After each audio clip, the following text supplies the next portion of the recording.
भोजपुर की अमृता कुमारी किचन में खाना बनाने के लिए माचिस ढूंढ रही थी। वो माचिस उठाने के लिए किचन में हाथ बढ़ाती है, तब तक वहां पहले से छुपा हुआ एक विषैला सांप डंक मारता है, उसको डस लेता है। अब सांप इतना विषैला था, उसके डंक मारने के तुरंत बाद अमृता की हालत एकदम खराब होने लगती है। परिवार वाले हॉस्पिटल तो ले जाते हैं, लेकिन हॉस्पिटल से ज्यादा विश्वास उनका झाड़ फूक में था।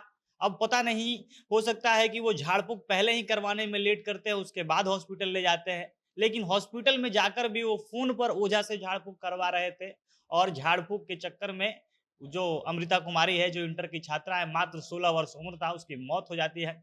अब ये सारा मामला क्या है, कैसे उसकी मौत हुई, पूरी कहानी विस्तार से आपको वीडियो में आगे बताएँगे। पर उससे पहले नमस्कार, जनता जंक्शन देख रहे हैं आप और मैं हूँ सन्नी मिश्रा। कैमरे के पीछे हमारे साथी विशाल खड़े हैं। भोजपुर का ये पूरा मामला है। भोजपुर में एक थाना है उद्वंत नगर और इसी थाने क्षेत्र का ये मामला है। उद्वंत नगर थाना क्षेत्र में एक गांव है कुसमा और इसी गांव में ये 16 वर्षीय लड़की जिसका नाम अमृता कुमारी है, इंटर में ये पढ़ रही थी। और ये कुसमा जो गांव है वो इसके नाना का गांव था और नाना के गांव में ये बचपन से रहा करती थी। इसका घर कहीं और है, इसका पैतृक घर कहीं और है। अब होता क्या है कि कल शाम की बात है, ज़्यादा रात भी नहीं हुआ था। शाम को ही रोज़ की तरह ये खाना बनाने के लिए किचन में जाती है। अब जब किचन में जाती है तो वहाँ पे चूल्हा जलाने के लिए, गैस जलाने के लिए इसको माचिस की ज़रूरत पड़ती है। अमृता माचिस ढूँढने लगती है। अब जो इसके परिवार के लोग हैं वो बता रहे हैं कि वो माचिस ढूँढते-ढूँढते माचिस उसको मिलता है, जब माचिस उठाने के लिए वो बिल की तरफ हाथ लगाती है।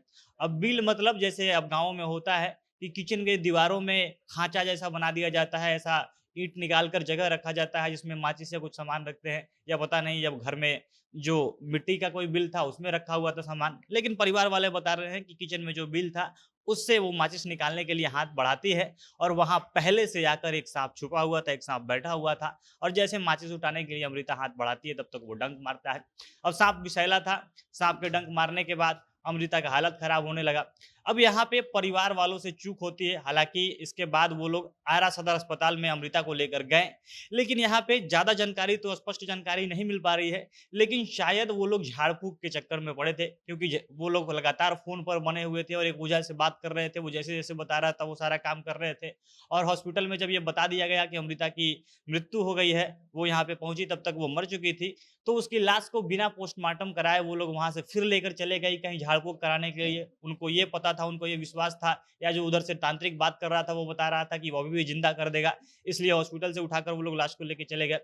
तो शायद उसको ले आने में ही देर हुई। हो सकता है कि साँप ने काटा तो जो हाथ को बाँध दिया जाता है ताकि ब्लड ऊपर ना चढ़े और उसके बाद जो ब्लड सर्कुलेशन रुके तो जो ज़हर है, जो साँप के काटने का विष है वो ऊपर ना जाए। ये सब हो सकता है, प्राथमिक उपचार नहीं किया गया या झाड़-फूँक के चक्कर में लेट कर दिया गया, जिसके चलते हॉस्पिटल आते ही अमृता की मौत हो चुकी थी। अब यहाँ पे जैसे कि बार-बार सरकार बताती रहती है, आजकल सर्पदंश के मामले बढ़ भी गए हैं, लगातार साँपों के डसने के मामले बिहार से आ रहे हैं, क्योंकि गर्मी का मौसम है और गर्मी में हमेशा होता है कि साँप अपने बिल से बाहर आते हैं, अंदर उनको दिक्कत होती है बिलों से, तो वो बाहर निकल आते हैं, जगह-जगह वो अपना स्थान देखकर छुपे रहते हैं, जहाँ उसको ठंडक महसूस होती है। अब इसके लिए सरकार हमेशा बताती रहती है, हमेशा अपने तरफ से प्रचार करके बताया जाता है कि जो साँपों के विष का उनके काटने के बाद जो एंटी वेनम दवाएँ होती है, वो सभी सदर अस्पताल में, जितने भी सरकारी अस्पताल हैं आपके इलाके के नज़दीकी सरकारी अस्पताल, वहाँ पर फ्री में उपलब्ध होता है और साँप काटने का इकलौता उपाय यही एंटी वेनम दवाएँ हैं। इसके अलावा कोई झाड़-फूँक ये सब काम नहीं करता है। इसके बावजूद भी जो उसके परिवार वाले थे, उनको झाड़-फूँक पे ज़्यादा विश्वास था। उन्होंने झाड़-फूँक के चक्कर में लाने में लेट किया। हालाँकि ये हम लोग एकदम स्पष्टता से नहीं कह सकते हैं क्योंकि इसके बारे में ज़्यादा जानकारी नहीं है। लेकिन जब लोग अस्पताल लाए, उनको पता चल गया कि अमृता की मौत हो चुकी है, वो मर चुकी है। इसके बाद भी उन्होंने झाड़-फूँक पे ही ज़्यादा विश्वास दिखाया। झाड़-फूँक करवाते रहे लगातार, अस्पताल में इलाज के दौरान भी वो लोग फ़ोन पे बात कर रहे थे, तांत्रिक उधर से उनको निर्देश दे रहा था और उसी के अनुसार काम कर रहे थे। जब अमृता की मौत हुई उसके बाद पोस्टमार्टम की प्रक्रिया पूरी करनी चाहिए, लेकिन परिवार वाले चाहते थे कि उसकी पोस्टमार्टम ना हो और स्वेच्छा से वो लोग अमृता को लेकर, उसकी डेड बॉडी को लेकर चले गए और वो लोग लेकर कहाँ गए तो झाड़-फूँक करवाने के लिए। अब वो लोग जाकर झाड़-फूँक करवाते हैं, हालाँकि जो जानकारी मिली है, अमृता बच नहीं पाई है, उसकी मृत्यु हो गई है और सरकार हमेशा से ये बताती रहती है कि कभी भी साँप काटे तो उसका इकलौता इलाज वो सरकारी अस्पताल में एंटीवेनम दवाई है या कहीं भी अस्पताल में ही हो सकता है। लेकिन झाड़-फूँक के चक्कर में एक जो 16 वर्षीय अमृता कुमारी थी उसकी मौत हो गई। बाकी आप लोग इसके बारे में क्या कुछ कहना चाहते हैं, अपनी प्रतिक्रिया कमेंट बॉक्स में बताइएगा। जनता जंक्शन देख रहे थे आप, बहुत बहुत धन्यवाद।